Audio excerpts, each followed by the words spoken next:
Back because I know you mentioned passive income, people retiring, right? So I think the first thing that we need to understand is what does my business, what purpose does my business serve, right? So it's having that clarity. And to me, I learned the clarity of when you ask me how many businesses I have 4 businesses because each one is a different vehicle in my life. So when we have that clarity, like for example, my transportation company is my cash flow vehicle. That's the business that continuously gives me weekly cash flow. I call it my cash flow vehicle. My real estate development company is my wealth creation vehicle. So it's the vehicle that continues creating my wealth and doubling my wealth as the time goes by.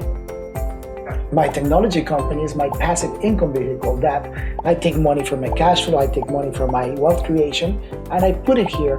They're not the returns that I normally seek, I normally get by being an active investor, but it's called a passive income. A passive income meaning that I'm still getting return and I'm still continuing to creating my wealth.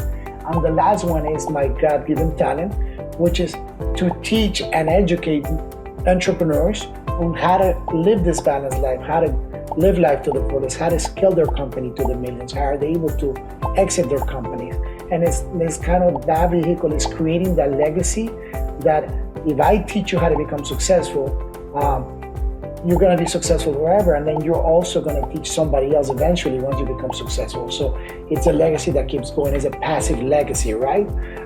So understanding and having that clarity of what each business does for you, what each source of income means to you, I think is number key into getting to the passive income, into getting an understanding, how to have that life that pays for your lifestyle, for the things that you want in life.